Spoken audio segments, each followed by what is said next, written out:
Je crois que j'ai assez parlé.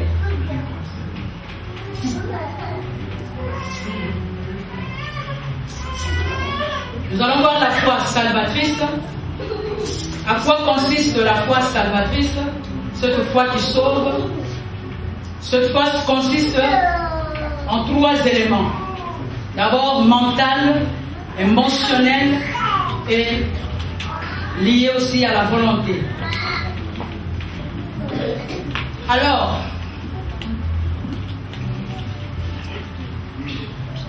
si nous prenons le mental, l'esprit comprend l'évangile et la vérité sur Christ. Point de vue donc émotionnel, la personne accepte la véracité de ce fait en regrettant ce péché et en se réjouissant de la miséricorde et de la grâce de Dieu. Quant à la volonté, le pécheur soumet sa volonté à Christ et croit qu'il est le seul espoir pour le salut. La foi sincère produit toujours une obéissance authentique. Alléluia! Je crois que la parole de Dieu nous a dit, n'oubliez pas cela, l'obéissance, la foi sincère produit toujours une obéissance authentique.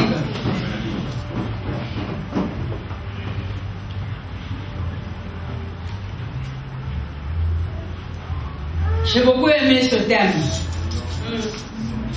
J'ai voulu aller dans ce sens-là pour le faire comprendre, parce que je crois que, comme la pasteur Sandy l'avait dit, quand une fois la parole est libérée, le Saint-Esprit commence déjà son travail. Le Saint-Esprit commence déjà son travail. Et nous savons que cette parole révélée, on l'a seulement par le Saint-Esprit.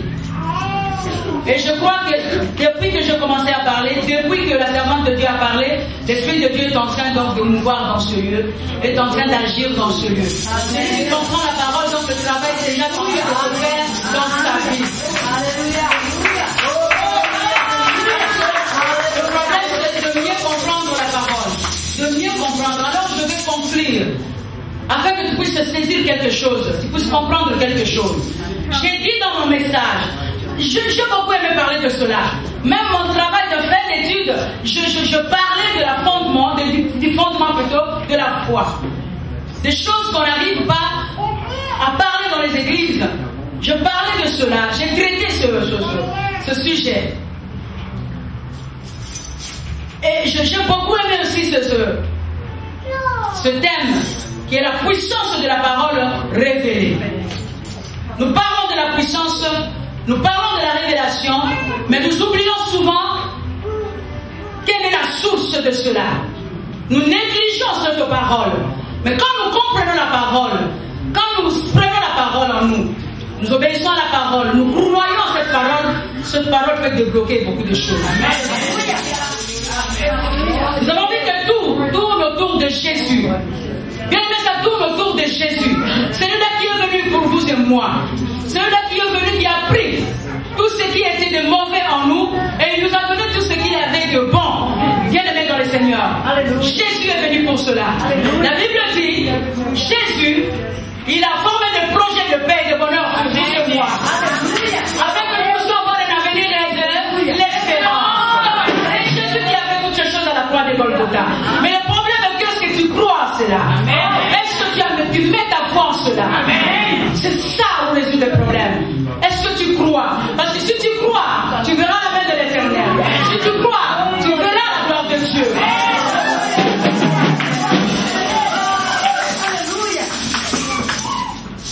En essayant un peu de récapituler, comme conclusion, j'ai dit dans mon message que la puissance de la parole révélée était l'évangile de Dieu.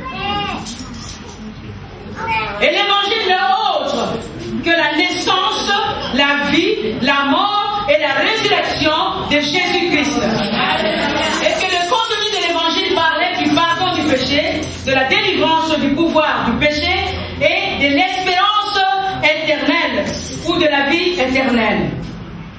J'ai dit encore que la parole, la puissance plutôt de la parole révélée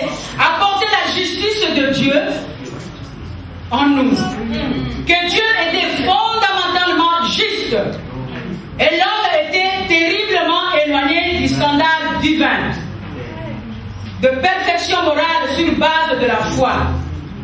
Seul Dieu donnait sa justice aux pécheurs impies que nous sommes. Seul Dieu donnait sa justice à nous qui sommes pécheurs. J'ai dit également le pourquoi de la puissance de la parole révélée, qui était question de salut. Et que Dieu veut nous éviter sa colère. Dieu veut nous libérer des habitudes qui sont plus que nous.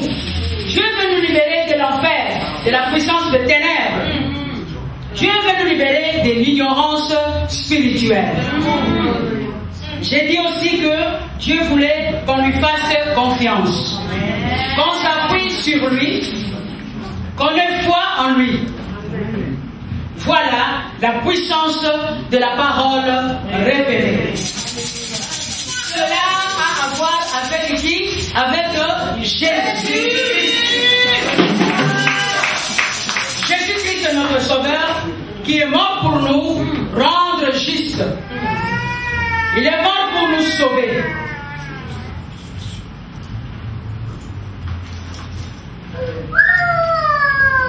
Il est mort pour nous sauver, pour nous transformer.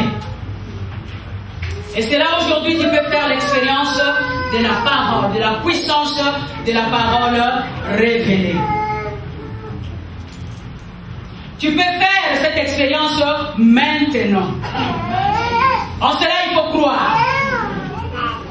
Veux-tu faire confiance en la puissance de la parole révélée? Est-ce que tu veux faire confiance en la puissance de la parole révélée? Moi, je rejoins Paul. Bien aimé, j'ai dit, je n'ai pas honte. Je n'ai pas honte de l'évangile. Paul n'a pas eu honte. Et pourquoi moi j'aurais honte? Paul n'a pas eu honte. Et pourquoi tu auras honte? Je n'ai pas honte de l'évangile. Parce que c'est la puissance de Dieu. Alléluia. À quiconque croit.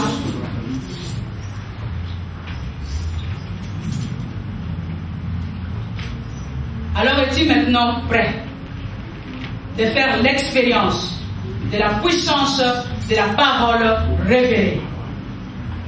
Es-tu prêt de faire l'expérience de la puissance de la parole révélée? Maintenant, on t'a tout expliqué, tu as compris. Tu n'as pas d'excuse pour dire je ne comprends pas. Tu as compris quelque chose. Je crois que c'est la parole, parce que la foi trouve sa source dans la parole, dans l'entente de la parole.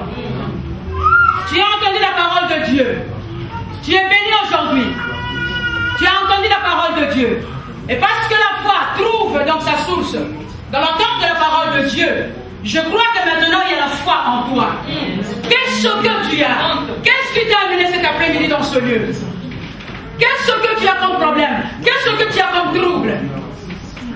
Je l'ai dit avant de commencer que ce n'est pas un hasard. Dieu ne fait pas des choses hasardement. Dieu ne va déplacer cette femme de Dieu de venir jusqu'ici à Genève.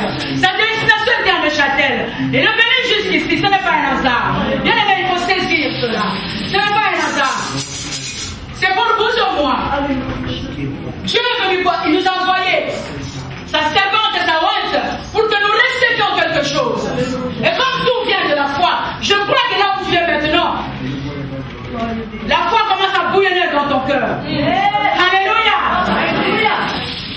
C'est pourquoi je t'ai dit, là où tu es, es-tu maintenant prêt de faire l'expérience de la puissance de la parole révélée? Alléluia. Alléluia. Je crois qu'on ne se comprend pas. Est-ce que tu es prêt de faire? Je sens la présence de l'Esprit. Ça avance dans ce lieu.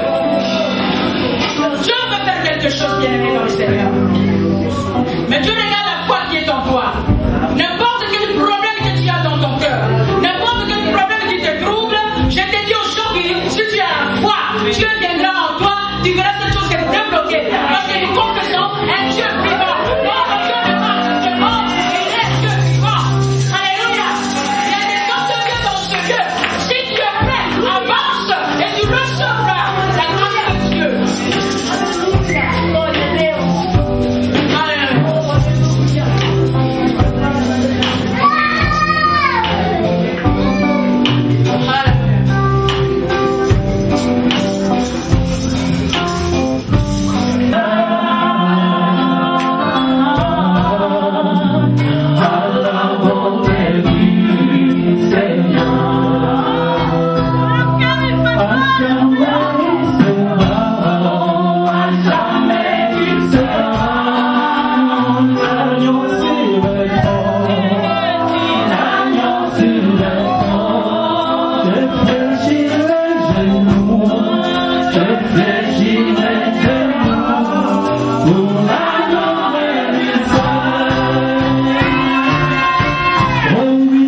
Il était même le centre.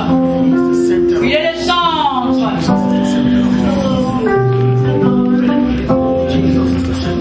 De l'évangile. L'Ancien et le Nouveau Testament parlent de Jésus. Jésus nous a été révélé. Il nous a été révélé, bien-aimés dans le Seigneur. Dieu s'est révélé aux humains par Jésus-Christ. Et Jésus te veut en bonne santé. Jésus te veut en bonne santé. Jésus veut que tu sois bien. Là où tu es pas en Jésus, l'Esprit de Dieu est en train de pouvoir dans ce lieu. L'Esprit du Seigneur est en train de pouvoir dans ce lieu. Tu es entré dans ce lieu, si tu es malade, tu ne sors pas de la même façon qu'elle est. Il te touche là où tu es, bien-aimé. Même toi dans ton problème, n'importe quel problème, il est la solution qui cherche des problèmes. Il est la solution qui cherche des problèmes, il est là. Crois en lui. Je t'interdis de l'entrer tel que tu es venu.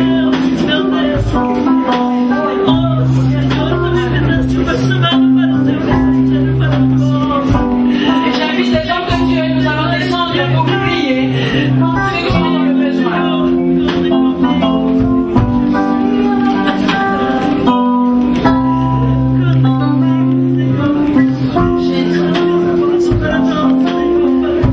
Je sens tellement l'onction de Dieu dans ce lieu. La puissance de Dieu est là. Bénis le Seigneur.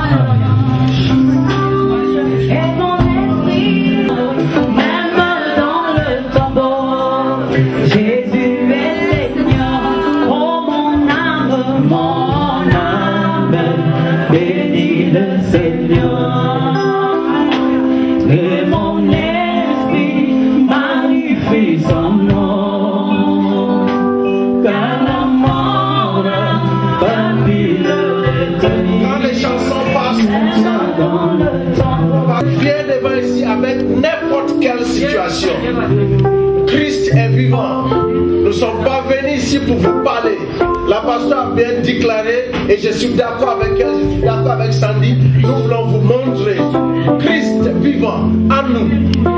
Il n'est pas au ciel, il est là, ici.